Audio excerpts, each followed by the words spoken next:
Good morning everyone, কেমন আছো সবাই? আশা করি সবাই খুব ভালো আছো। আমিও ভীষণ ভালো আছি। অনেকগুলো বছর পরে আজকে ইউটিউবে আবার একটা ভিডিও নিয়ে আসলাম তোমাদের জন্য। অনেক বছর আমি ইউটিউবে ভিডিও পোস্ট করিনি, প্রায় 3 বছর হয়ে গেল। ইউটিউবে চ্যানেল ছিল, কিন্তু আগে ভিডিও বানাতাম, কিন্তু কিছু কারণে সময় পাই না, সেই কারণে ভিডিও পোস্ট করা হয়নি। তো আজকে কি মনে হলো একটু দেখি, যেহেতু সরকার আমাদেরকে কিন্তু একটু সুযোগ দিয়েছে, আমাদের জন্য অনেক কিছু ভেবেছে, সেই জন্য ভাবলাম আমি আবার স্টার্ট করি। অনেক তো কিছু করলাম কিন্তু কোনো কিছুই তো হলো না, তাহলে দেখি আর একবার যদি পারি। আমাদের মতো হাউস ওয়াইফদের তো একটু কষ্ট হয়। জব করার যদি কোনো মানে জব করার ইচ্ছা থাকলেও, সুযোগ থাকলেও হয় না সেটা, সময় হয়ে ওঠে না। আর যারা হচ্ছে এই যে নিজেদের মতো করে সংসারটা করে, আমি বরাবরই নিজের মতো করে সংসার করতে খুবই ভালোবাসি। আগে জব করতাম, কিছু কারণে সেই জব ছাড়তে হয়েছে। যেহেতু বিয়ের আগে করতাম, বিয়ের পরে সেই তো জব ছাড়তে হয়েছে। কারণ কি, এখানে আমরা থাকি, আমার আমি, আমার হাজবেন্ড আর আমার একটা ছোট্ট বাচ্চা 3 বছরের। সেটার জন্য যখন বাচ্চা হলো, তারপরে তো আর জব করতে পারি না।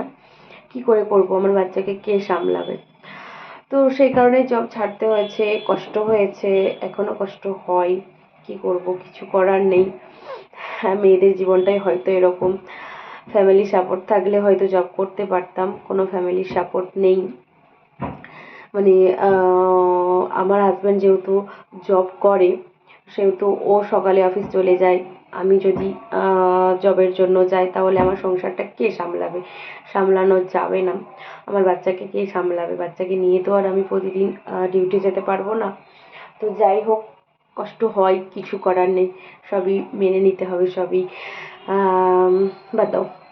তো আজকে রান্না বান্না করব, তোমাদের সঙ্গে পরে একদিন সবটা শেয়ার করব।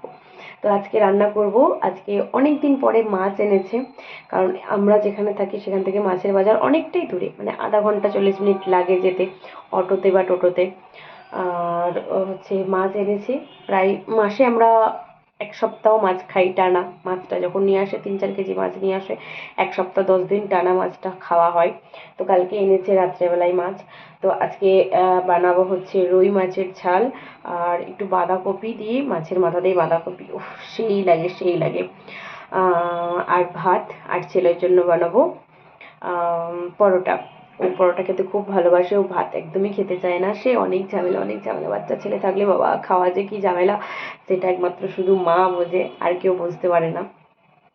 তোমাদের সঙ্গে আমি আগে অনেক ভিডিও শেয়ার করতাম, অনেক শেয়ার করতাম। তারপরে মাঝখানে আমার ছেলের কিছু কিছু ভিডিও তোমাদের সঙ্গে শেয়ার করেছি, বাদ বাকি পারিনি শেয়ার করতে। তো আজকে তোমাদের সঙ্গে ভাবলাম একটু তোমাদের সঙ্গে শেয়ার করি। কালকে তো, আজকে যেহেতু ফেব্রুয়ারির 1 তারিখ, কালকে সরি, আজকে ফেব্রুয়ারির 2 তারিখ, কালকে 1 তারিখে হচ্ছে ওই যে ইয়ে হয়েছে, সরকার বলেছে ইউটিউবারদের জন্য অনেক কিছু ভেবেছে, অনেক কিছু ভেবেছে, অনেক সাপোর্টও করেছে। তো দেখি, চলো চেষ্টা করি কি হয় কি না হয়। চলো টাটা বাই বাই। এখন বেজে গেছে কটা বাজছে বলি, 11টা বাজে। তো চলো আগে রান্না বান্না করে নিই, তারপরে তোমাদের সঙ্গে আবার কালকে একটা ব্লগে শেয়ার করবো। আর তোমাদেরকে সব কথা আমি শেয়ার করবো, কি কি হয়েছে আমার জীবনে, কি কি না, কত কিছুর মধ্য দিয়ে গেছি, কত আপস অ্যান্ড ডাউনসের মধ্যে দিয়ে গেছি, সব কিছু তোমাদের সঙ্গে শেয়ার করবো। টাটা বাই বাই, রান্না করে নিই।